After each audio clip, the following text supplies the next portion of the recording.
जरा सोचिए, कोई एक आइडिया, एक अकेला विचार पूरी दुनिया को कैसे बदल सकता है। आज हम बुद्ध की कहानी में इसी सवाल का जवाब ढूंढेंगे। ये कहानी सिर्फ उपदेशों की नहीं है, बल्कि ये समझने की है कि कैसे एक विचार अपनी जड़ें जमाता है और एक क्रांति की शुरुआत करता है। तो सवाल यही है कि यह होता कैसे है। इसका जवाब हमें मिलता है एक इंसान की घर वापसी की कहानी में और उनकी कुछ शुरुआती लेकिन सबसे जरूरी मुलाकातों में।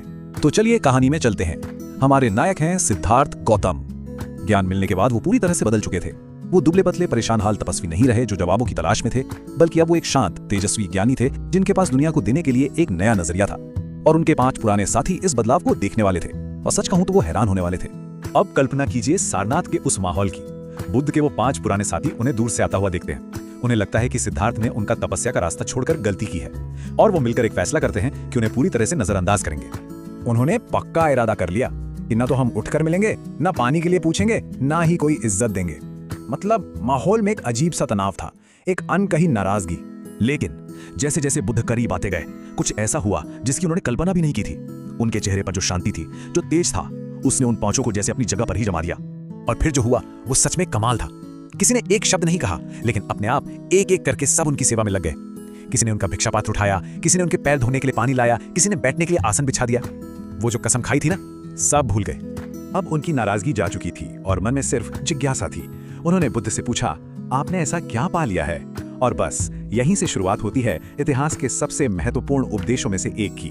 अब देखिए, बुद्ध ने कोई जादू टोना या चमत्कार की बात नहीं की। उन्होंने जीवन की मुश्किलों का एक बहुत ही प्रैक्टिकल और लॉजिकल हल बताया। उन्होंने 4 आर्य सत्य बताए कि दुख है, दुख का कारण है, उस कारण को खत्म किया जा सकता है और उसे खत्म करने का एक रास्ता है। फिर उन्होंने मध्यम मार्ग दिखाया, यानी न बहुत ज्यादा ऐशो आराम, न बहुत ज्यादा खुद को कष्ट देना, और इस रास्ते पर चलने के लिए दिया अष्टांगिक मार्ग। मतलब सब कुछ तर्क पर, अनुभव पर आधारित था। जब उन 5 ने ये सब सुना तो वो तैयार थे। वो शिष्य बनना चाहते थे और बुद्ध ने उन्हें स्वीकार करने के लिए क्या कहा? बस 2 शब्द, एहि भिक्खवे, यानी आओ भिक्षु। ये एक साधारण सा बुलावा था जो आगे चलकर एक पूरे आंदोलन की आवाज बन गया। और इतिहास में इसी एक पल को धर्म चक्र प्रवर्तन कहा गया। वो लम्हा जब धर्म का पहिया पहली बार घूमा। ये थी बौद्ध संघ की, बौद्ध समुदाय की ऑफिशियल शुरुआत। तो शुरुआत तो हो गई, लेकिन अब आगे क्या? अब ये विचार सिर्फ तपस्वियों तक सीमित नहीं रहने वाला था, इसे आम लोगों तक पहुंचना था। और इसकी कहानी शुरू होती है एक बहुत ही बेचैन नौजवान से। ये है यश, बनारस का एक रईस लड़का जिसके पास दौलत, शोहरत सब कुछ है, लेकिन अंदर से एकदम खालीपन। वो बस एक ही चीज ढूंढ रहा था, जिंदगी का असली मतलब। अब तक संघ में कितने लोग थे? सिर्फ 6, बुद्ध और वो 5 तपस्वी। लेकिन फिर एक सुबह यश की मुलाकात बुद्ध से होती है और बस एक छोटी सी बातचीत और यश की पूरी दुनिया बदल जाती है। वो तुरंत शिष्य बन गया और संघ का 7वां सदस्य। ये बहुत बड़ी बात थी क्योंकि यश कोई तपस्वी नहीं था, वो एक आम इंसान था, एक गृहस्थ। और बस यहीं से, जैसा कहते हैं ना, डोमिनो इफेक्ट शुरू हो गया। यश को देखकर उसके 4 और दोस्त आए, वो भी भिक्षुक बन गए। फिर यश का परिवार, उसके माता पिता, उसकी पत्नी, वो बने पहले गृहस्थ फॉलोअर्स। तो 6 से 7 और 7 से 11 धीरे धीरे कारवां बढ़ रहा था। यहाँ तक तो सब ठीक था, छोटे छोटे ग्रुप्स जुड़ रहे थे। लेकिन असली चुनौती तो अब आने वाली थी। अब सामना होना था एक ऐसे इंसान से जो बहुत ताकतवर था, जिसके हजारों फॉलोअर्स थे और जो बुद्ध की बातों को सिरे से खारिज करता था। ये थे कश्यप बंधु, 3 भाई और उनके पीछे 1000 लोगों की भीड़।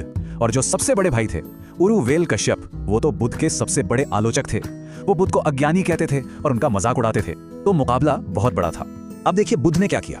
वो सीधे उरुवेल के आश्रम पहुंच गए और कहा, मुझे आज रात यहां रुकना है। उरुवेल वो मान तो गया, लेकिन उसके दिमाग में खतरनाक प्लान चल रहा था। उसने बुद्ध को आश्रम की सबसे खतरनाक जगह दी और साथ में एक चेतावनी भी दी। उसने कहा, ठीक है रुक जाओ, लेकिन जहां तुम रुकोगे वहां एक खूंखार नाग राजा रहता है जो किसी को भी आग से जलाकर राख कर देता है। उसे लगा सुबह तक तो यह बचेंगे ही नहीं। और अब आता है कहानी का सबसे बड़ा टर्निंग पॉइंट। अगली सुबह जब उरुवेल देखने गया कि क्या हुआ, तो उसमें जो नजारा देखा उस पर उसे यकीन ही नहीं हुआ। ट्विस्ट ये था कि वो खूंखार नाग राजा मुचलिंद, वो तो पहले से ही बुद्ध का भक्त बन चुका था। उरुवेल ने देखा कि नाग राजा बड़े ही आदर से बुद्ध के सामने बैठा है। बस ये देखते ही उरुवेल का सारा घमंड, सारी सोच, सब कुछ टूट गया। इसके बाद कई दिनों तक दोनों में ज्ञान की बातें हुई। बुद्ध ने उरुवेल के एक एक सवाल का जवाब दिया और आखिर में उस महान ज्ञानी उरुवेल कश्यप ने अपनी हार मान ली। उसने कहा, मुझे भी अपनी शरण में ले लीजिए। और ये था असली गेम चेंजर। जैसे ही उरुवेल शिष्य बना, उसके पीछे पीछे उसके 500 फॉलोअर्स भी आ गए। ये देखकर उसके दोनों भाई भी अपने 500 फॉलोअर्स के साथ संघ में शामिल हो गए। सोचिए, 11 लोगों का संघ एक ही झटके में 1011 लोगों का हो गया, रातों रात। तो ये पूरी कहानी हमें वापस उसी सवाल पर ले आती है जिससे हमने शुरुआत की थी। आखिर किसी एक आइडिया में इतनी ताकत कहां से आती है कि वो दुनिया बदल दे? क्या ये उस इंसान के व्यक्तित्व का कमाल होता है, या फिर उस आइडिया की सादगी और लॉजिक का, या शायद इन दोनों का एक परफेक्ट कॉम्बिनेशन?